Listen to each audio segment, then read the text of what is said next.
बहुत पहले की बात है कि एक बहुत ही बड़ा और भयानक जंगल था और उसी जंगल के बीचों बीच भगवान महादेव की शिवलिंग रखी हुई थी और उस शिवलिंग की रक्षा करते थे एक इच्छाधारी नाग और नागिन।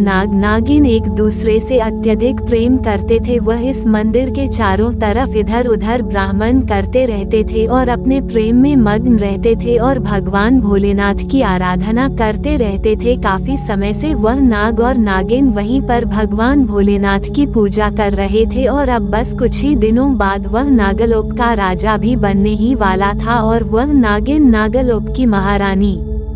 एक दिन की बात है, जैसे ही सुबह हुई तो नाग और नागिन स्नान करने के लिए झरने के पास जाते हैं और वहां पर वह दोनों स्नान करते हैं और वहां से नाग जल लेकर भगवान भोलेनाथ की शिवलिंग में चढ़ाने के लिए चल दिया और नागिन फूल लेने को चली गई। आज वही दिन था जब वह नाग नागलोक का राजा बनने वाला था और नागिन नागलोक की महारानी। दोनों बड़े ही प्रसन्न थे। शिवलिंग के पास पहुँचते ही नाग अपने नागमणि को निकाल कर शिवलिंग के सामने रख देता है और शिवलिंग की पूजा करने लगता है। तभी कहीं अचानक से वहां पर 4 लोग आ जाते हैं और वो लोग उस नाग को पूजा करते हुए देख लेते हैं और उन लोगों की नजर उस मणि पर जाती है जो दिव्य प्रकाश फैला रही थी। तभी नाग उन लोगों को देखते हुए उन लोगों से पूछता है कि तुम लोग कौन हो और यहाँ पर क्या कर रहे हो। तभी वो लोग बोलते हैं, कुछ नहीं, हमें बस यह मणि दे दो, हम यहाँ से चले जाएंगे। तभी नाग बोलता है, चले जाओ यहाँ से वरना सबको मार दूंगा। तभी फिर से वह लोग बोलते हैं, हम बिना मणि लिए यहाँ से कहीं भी नहीं जाएंगे, जब तक यह मणि हमें नहीं मिल जाती हम यहाँ से हिलेंगे भी नहीं। इतना सुनते ही नाग को अत्यधिक क्रोध आ जाता है और वह जैसे ही उन लोगों को मारने ही वाला था कि तभी उनमें से किसी एक ने नाग के ऊपर गोली चला देता है। नाग के पास मणि ना होने के कारण नाग वहीं पर गिर जाता है और वो लोग मणि को लेने लगते हैं कि तभी नाग पुनः उन लोगों का विरोध करता है, लेकिन इतने में वह लोग दोबारा उसको गोली मार देते हैं और वह नाग वहीं पर प्राण त्याग देता है, मर जाता है। तभी मौके का फायदा उठाते हुए वो 4 लोग मणि को वहां से चुरा कर लेकर भाग जाते हैं। थोड़ी देर बाद वहां पर वह नागिन आती है और अपने नागार्जुन प्रेमी को ऐसी अवस्था में देखकर अत्यधिक क्रोध में बोलती है, किसने किया ये सब, सामने आए मेरे, मैं उसको छोड़ूंगी नहीं, उसके पूरे परिवार को खत्म कर दूंगी। और रोते हुए अपने प्रेमी के पास जाती है, लेकिन तब तक उसका प्रेमी प्राण त्याग चुका होता है और वो नागिन वहीं पर भोलेनाथ के सामने शपथ लेती है कि जब तक अपने प्रेमी के हत्यारों का अंत नहीं कर देती तब तक वह अपने नागलोक वापस नहीं जाएगी और अपने प्रेमी को पुनः प्राप्त नहीं कर लेती है तब तक चैन से नहीं बैठेगी। तभी वहाँ पर उसके गुरुदेव आ जाते हैं और कहते हैं कि रोना बंद करो मोहिनी, तुम्हारे नागार्जुन का पुनः जन्म हो चुका है और अब तुम्हें अपने प्रेमी को स्वयं ही खोजना होगा कि वह कहाँ पर है और किस रूप में जन्म लिया है। इतना कहकर गुरुदेव वहाँ से चले जाते हैं और नागिन भी एक सामान्य लड़की का रूप लेकर अपने नागार्जुन को खोजने के लिए निकल पड़ती है। मोहिनी का रूप लेकर मोहिनी इधर उधर अपने नागार्जुन को ढूंढ ही रही होती है कि तभी उसको एक तांत्रिक देख लेता है और वह तांत्रिक पहचान लेता है कि यह कोई सामान्य लड़की नहीं बल्कि एक इच्छाधारी नागिन है। तभी वह तांत्रिक पीछे से उस नागिन के ऊपर कुछ अभिमंत्रित भभूत उसके ऊपर डाल देता है, जिसके कारण वह वहीं पर नागिन का रूप लेकर गिर जाती है और दर्द से कराहने लगती है और वह तांत्रिक उसी समय उसको अपने कैद में कर लेता है और अपने गुरुदेव के पास लेकर चला जाता है। उसके गुरुदेव ने जब देखा उस नागिन को तो वह अपने दिव्य दृष्टि से तुरंत पहचान लिया कि यह कौन है और कहां से आई है। सब कुछ जानकर वह तांत्रिक मोहिनी को एक अभिमंत्रित बक्से पर बंद करके एक पेड़ के ऊपर बांध देता है, जिसके कारण कोई भी शक्ति मोहिनी को बाहर नहीं निकाल पाती है और मोहिनी वहीं पर कैद होकर रह जाती है। मोहिनी अब तक नहीं तो अपने नागार्जुन को खोजा था और ना ही उसके कातिलों का पता लगा पाई थी।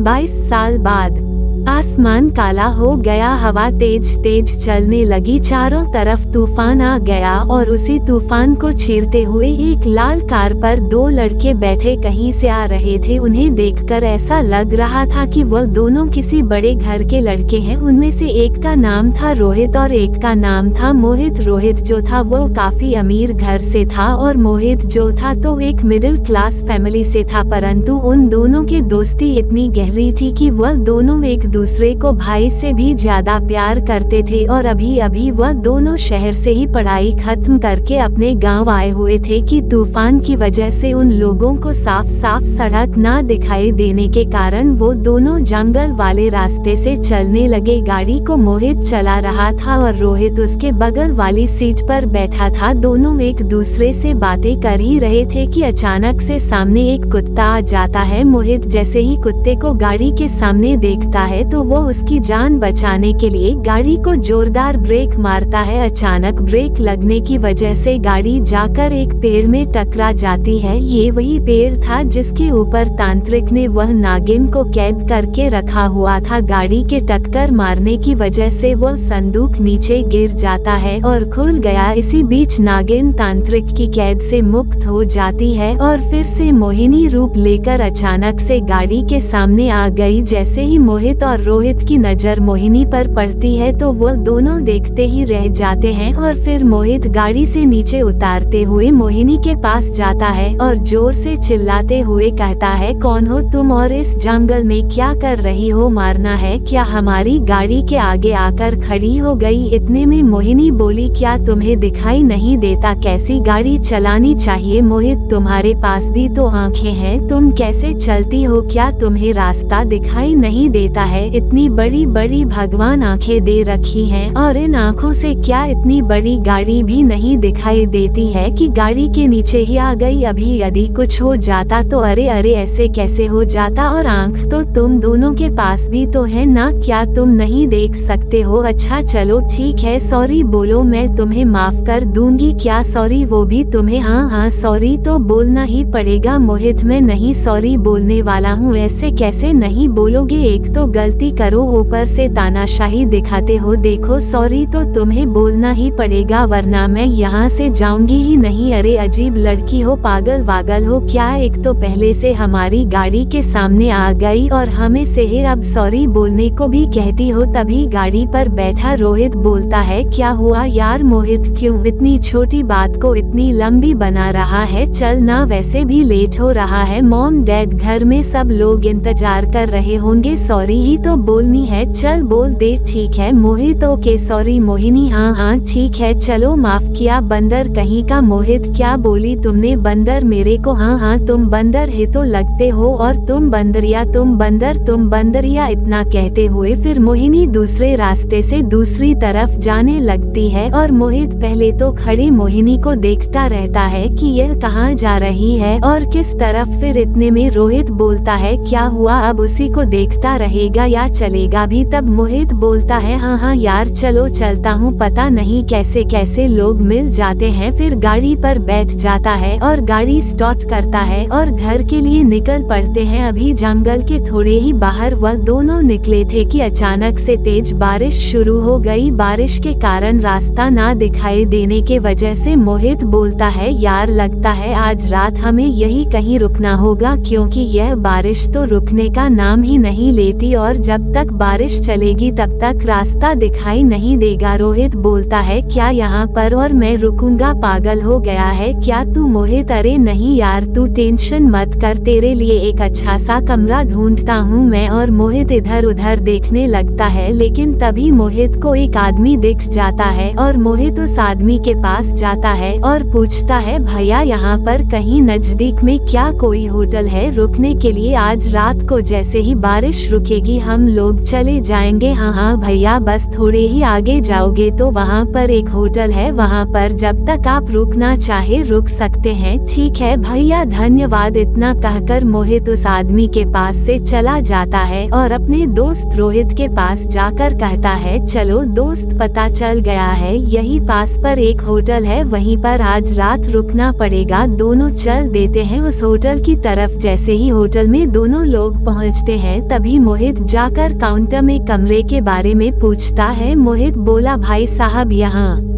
पर कोई किराए पर आज रात के लिए कमरा मिल जाएगा क्या? होटल वाला, हाँ भैया मिल जाएगा। कैसा कमरा चाहिए? मोहित बोला, इस होटल का सबसे अच्छा और सबसे महंगा रूम चाहिए। होटल वाला, ठीक है भैया ये लीजिए चाबी, room number 603। Okay thank you. तभी मोहित काउंटर से जा ही रहा था कि वहीं पर मोहिनी भी आ जाती है और काउंटर वाले से बोलती है, भैया आज रात के लिए क्या कोई कमरा मिलेगा? हाँ बिल्कुल मिलेगा। आपको कैसा कमरा चाहिए? वैसे एक रूम का कितना किराया है? होटल वाला, 2000 एक रूम का है। मोहिनी, पर भैया मेरे पास तो सिर्फ 1000 रुपए ही है। होटल वाला बोला, हमारे यहाँ पर 1000 का कोई भी कमरा नहीं है। मोहिनी, प्लीज भैया ऐसा मत करो, आप मेरे को 1000 में ही रहने दीजिए। मैं आधा टाइम ही रहूंगी, जैसे ही आधी रात खत्म होगी मैं यहाँ से चली जाऊंगी। नहीं ऐसे हमारे यहाँ नहीं होता है, पूरा किराया दो और जब तक रहना हो रहो। तब मोहिनी अपने कान से अपना एक झुमका निकलती है और उस होटल वाले को देती है। ये लीजिए भैया, इसे भी रख लीजिए और अब तो मेरे को रुकने दीजिए, इसको बेचकर आप अपना पैसा ले लीजिएगा। ठीक है ये लीजिए रूम नंबर 105 की चाबी। मोहित अभी भी खड़ी मोहिनी को देख रहा था और मोहिनी अपने रूम की चाबी लेकर वहाँ से चली जाती है। मोहित तुरंत काउंटर वाले के पास जाता है और 1000 रुपए जमा कर देता है और होटल वाले से मोहिनी का कान का जो झुमका था उससे ले लेता है और कहता है, ये लोग 2000 एक्स्ट्रा, और जब वो लड़की यहाँ पर आए तो उसे दे देना और है मेरे को मत बताना। ठीक है ओके सर। फिर मोहित भी अपने रूम की तरफ चला जाता है और जाकर अपने कमरे में आराम करने लगता है। रोहित तो सो जाता है परंतु मोहित को नींद ही नहीं आ रही थी। उसे तो बस मोहिनी के ही ख्याल आ रहे थे कि कैसे वह जंगल में उससे मिली और वो कितनी खूबसूरत है, उसकी आंखें और उसके बाल, यही सब मोहित सोच ही रहा था कि अचानक से होटल में लोग इधर उधर भागने लगते हैं। मोहित बाहर निकाल कर देखता है तो पता चलता है कि होटल पर आग लग गई है। मोहित तुरंत जाकर रोहित को उठना है और बाहर निकल जाता है, लेकिन तभी मोहित को ख्याल आता है कि मोहिनी भी अभी अंदर ही है। तुरंत मोहित मोहिनी के कमरे के पीछे से किसी तरह चढ़कर देखता है तो मोहिनी अभी भी अपने कमरे में सो रही थी। उसे तो कुछ भी अंदाजा नहीं था कि जहां पर वह सो रही है उस होटल पर आग लग चुकी है। मोहित तुरंत उसके पास जाता है और उसे उठाने की कोशिश करने लगता है। मोहिनी की नींद खुलती है और अपने कमरे में मोहित को अचानक देखकर मोहिनी उस पर चिल्लाते हुए कहती है, तुम यहाँ पर क्या कर रहे हो मेरे रूम में, और यहाँ आए कैसे? तुम्हारी हिम्मत कैसे हुई? तुम रुको, मैं अभी पुलिस को बुलाती हूँ। मोहित बोलता है, अरे रुको, मैं यहाँ पर तुम्हारी मदद करने के लिए आया हूँ। मोहिनी बोली, मदद? कैसी मदद? मैं तुम जैसे लड़कों को अच्छे से जानती हूँ कि तुम लोग कैसी मदद करते हो। मोहित को भी गुस्सा आ जाता है और जोर से चिल्लाते हुए बोलता है, अरे कैसे बताऊँ तुम्हें, आग लग गई है होटल में आग, इसीलिए मैं तुम्हें बचाने के लिए आया हूँ और तुम हो कि सुन ही नहीं रही हो मेरी बात, बस अपनी ही सुनाई जा रही हो। ठीक है मरो यहीं पर, जो करना है करो, चला जाता हूँ मैं। इतना कहकर मोहित वहां से जा ही रहा था कि तभी मोहिनी की पीछे से आवाज आती है, अरे रुको, अब जब आ ही गए हो यहाँ पर तो अब कहाँ जा रहे हो? तुम्हें शर्म नहीं आती? एक लड़की को ऐसे अकेले छोड़कर जा रहे हो, कैसे इंसान हो तुम? मोहित बोला, अरे ये कैसी बात हुई, जब मैं तुम्हारी मदद कर रहा था तब तो तुम मुझे यहाँ से जाने के लिए बोल रही थी, और जब मैं यहाँ से जा रहा हूँ तो अब बोल रही हो कि मैं कैसा इंसान हूँ? मेरा धन्यवाद करो कि मैं यहाँ पर तुम्हारी मदद के लिए आया हूँ, वरना अभी तक तो तुम क्या अब बातें ही करोगी कि यहाँ से चलना भी है? हाँ चलना है, क्यों नहीं चलना है, परंतु हम लोग जाएंगे कहाँ से? दरवाजे के बाहर तो आग लगी हुई है, जाना कहाँ से है? जहाँ से मैं आया हूँ वहीं से जाना पड़ेगा, पर यहाँ से कैसे? कैसे मतलब? जैसे मैं आया हूँ वैसे ही। अरे जल्दी करो वरना कहीं कमरे तक आग आ गई तो यहीं पर खड़े खड़े सोचते रह जाना। फिर दोनों किसी तरह नीचे आते हैं और जब नीचे आकर मोहित देखता है तो उसका दोस्त रोहित वहाँ पर नहीं था। अरे यार अब रोहित कहाँ चला गया? इतना कहते ही मोहित इधर उधर अपने दोस्त को ढूंढने लगता है। तभी मोहित को ख्याल आता है कि शायद आग की वजह से रोहित कहीं इधर उधर तो नहीं चला गया है। इतना कहकर मोहित उसे ढूंढने लगता है और अभी तक मोहिनी भी मोहित के पीछे पीछे ही चल रही थी। चलते चलते मोहित गांव के बाहर पहुंच जाता है। अचानक से मोहित पीछे मुड़कर देखता है तो मोहिनी भी उसके पीछे पीछे आ रही होती है। उसे देखते हुए मोहित कहता है क्या हुआ, अब मेरे पीछे पीछे क्यों आ रही हो? जहाँ जाना है वहाँ जाओ और मुझे भी जाने दो। इतना जैसे ही मोहित बोला तो मोहिनी जैसे ही पीछे मुड़ी तो वैसे ही उसके पैर लड़खड़ाते हुए गिरने ही वाली थी कि तुरंत मोहित जाकर उसको पकड़ लेता है और फिर मोहिनी और मोहित एक दूसरे को देखते ही रह जाते हैं। एक दूसरे की आंखों में ऐसे देख रहे थे मानो कि वर्षों से एक दूसरे को जानते एवं पहचानते हो। करीब 3 मिनट हो चुके थे और अब भी वो दोनों वैसे के वैसे ही एक दूसरे को बस देखते ही जा रहे थे कि तभी पीछे से एक बस वाला हॉर्न बजाया और वो दोनों अलग हो जाते हैं। इतने में मोहिनी कहती है मेरी बस आ गई है, अब मेरे को जाना होगा। बस आकर उनके पास खड़ी हो जाती है और मोहिनी फिर धीरे धीरे बस की तरफ बढ़ने लगती है और जाकर बस में चढ़ जाती है। मोहित अभी भी बस मोहिनी को ही देखे जा रहा था। फिर अचानक से मोहित को याद आया कि मोहिनी का कान का झुमका अभी तक उसी के पास था जो कि वो उसे वापस करने वाला था। इतने में ही बस चल देती है और मोहित वह झुमका नहीं दे पाता है और बस उसी झुमके को जेब से अपने निकाल कर देखने लगता है। इतने में पीछे से उसका दोस्त रोहित आ जाता है और मजाक करते हुए बोलता है क्या हुआ जनाब, अभी तक तो बोलता था कि मैं लड़कियों से बहुत दूर रहता हूँ, मैं बजरंगबली का भक्त हूँ और आज क्या हुआ? ये झुमका लिए क्यों यहाँ पर ऐसे खड़ा है और देख रहा है? आखिर बात क्या है, मुझे भी तो बता कुछ। मोहित तुरंत उस झुमके को वापस जेब में डालते हुए और बात को घुमाते हुए बोलता है अरे कुछ नहीं यार, यह झुमका यही सड़क पर पड़ा था तो बस उठाकर देखने लगा कि किसका है और यहाँ पर कैसे आ गया। वैसे चलो चलते हैं घर को, वैसे भी काफी देर हो गई है, सब लोग चिंतित होंगे। रोहित हाँ हाँ चल बैठ, अब गाड़ी में चलाऊंगा और तू बैठेगा ओके। इतना कहते ही मोहित भी गाड़ी पर बैठ जाता है और रोहित चलाने लगता है। कुछ दूर जाने के बाद रोहित गाड़ी अचानक से रोक देता है। तभी मोहित पूछता है क्या हुआ भाई, गाड़ी क्यों रोक दी? अभी तो हमें बहुत दूर जाना है। तभी रोहित बोलता है अरे कुछ नहीं, वह एक जरूरी कॉल करनी है, इसके बाद चलते हैं। रोहित किसी से फोन में बात करने लगता है और मोहित अभी भी गाड़ी में ही बैठा था लेकिन तभी पीछे से एक कार आती है और मोहित के गाड़ी को पीछे से धक्का मार देती है। गाड़ी पर बैठा मोहित तुरंत गाड़ी से नीचे उतर कर देखता है और बोलता है कौन है, दिखाई नहीं देता? गाड़ी में ठोक दिया, अभी नीचे उतर, मैं तेरे को बताता हूँ। जब गाड़ी चलानी नहीं आती तो चलता क्यों है? लेकिन तभी उस कार का बीच का दरवाजा खुलता है और उसमें से एक बेहद खूबसूरत लड़की बाहर निकलती है। अभी तक तो रोहित भी वहाँ पर आ चुका होता है। रोहित जैसे ही उस लड़की को देखता है तो अपने आँख से चश्मा उतारते हुए बोलता है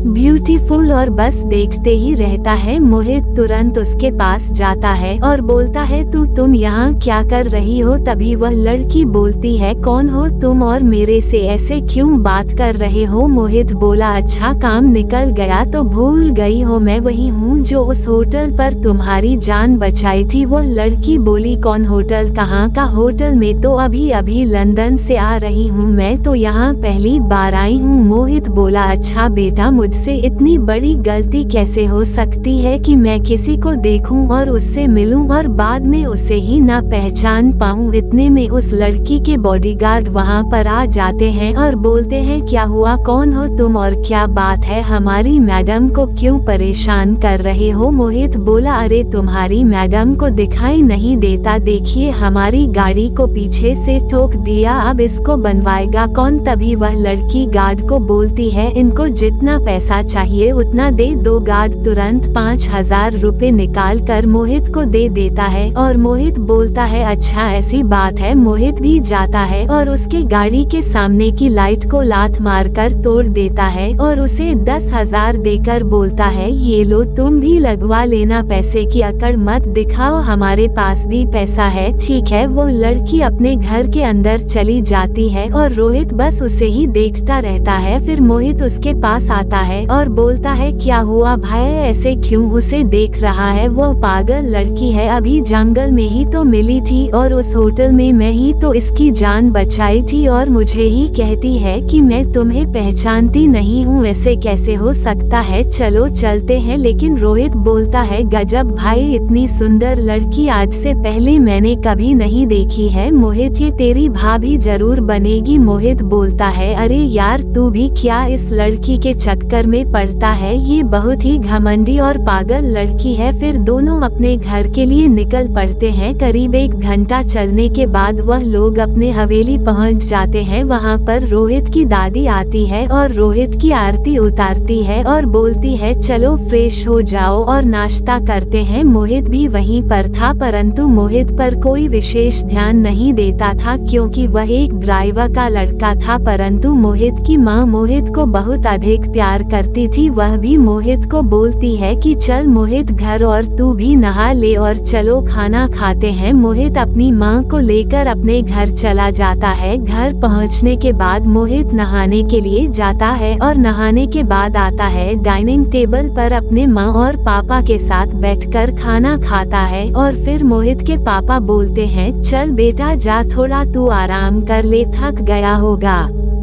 ओके पापा, इतना कहकर मोहित अपने कमरे की ओर चला जाता है। लेकिन जैसे ही मोहित अपने कमरे में जाता है तो उसे फिर से मोहिनी के उस झुमके की याद आ जाती है और मोहित अपने उसी पेट से उस झुमके को निकाल कर देखने लगता है और मन ही मन बोलता है कौन हो तुम और कहाँ रहती हो, क्या नाम है तुम्हारा और पता नहीं क्या तुम दोबारा मुझसे मिलेगी भी या नहीं। मोहित यही सब सोचते सोचते सो जाता है और बस मोहिनी के ही सपने देखने लगता है। उधर रोहित भी अपने फैमिली के साथ खाना खा रहा होता है।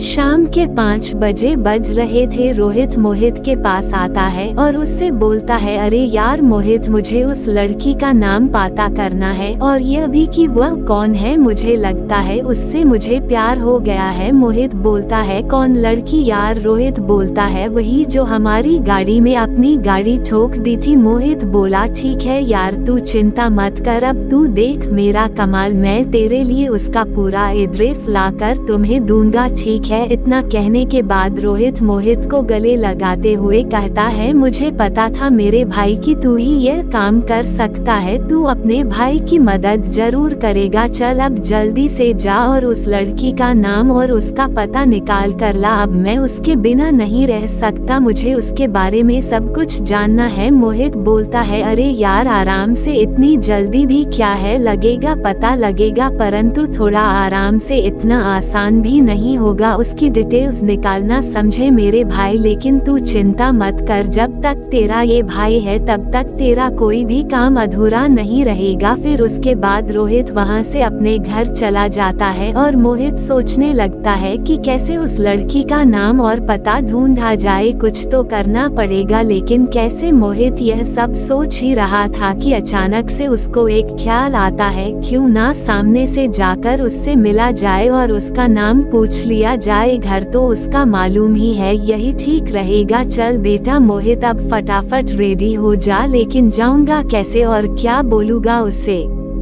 फिर मोहित बाइक लेता है और नए नए कपड़े पहनकर बाजार से एक फूलों का गुलदस्ता लेता है और उसी स्थान पर पहुंच जाता है जिस स्थान पर उस लड़की की गाड़ी उन लोगों की गाड़ी से टकराई थी। मोहित वहां पहुंचता है। जैसे ही मोहित उस घर के अंदर जाने लगता है उसी वक्त उस घर के गार्ड मोहित को रोकते हुए कहते हैं अरे भाई कौन हो तुम और अंदर कहां चले आ रहे हो, रुको। वहीं पर मोहित बोलता है अरे मेरे को वह तुम्हारी मैडम से कुछ काम है। क्या काम है हमें बताओ। अरे वह तुम्हारी मैडम से ही मुझे मुझे बात करनी है। नहीं मैडम, अभी किसी से नहीं मिल सकती है, वो व्यस्त है। यही सब बात चल ही रही थी कि अचानक से मोहित की नज़र खिड़की पर पड़ती है, जहां पर वही लड़की खड़ी थी और मोहित को देख रही थी। मोहित उसे देखते हुए हाथ हिलाते हुए हेलो बोलता है, परंतु वो लड़की कोई जवाब नहीं देती है। फिर भी मोहित बोलता है कि मैं तुमसे मिलना चाहता हूँ, लेकिन मोहित को गार्ड घर के अंदर नहीं जाने देते और आखिरकार मोहित को वहीं से वापस लौटना पड़ता है। मोहित मन ही मन यही सोच रहा था, अरे यार कैसे लड़की है,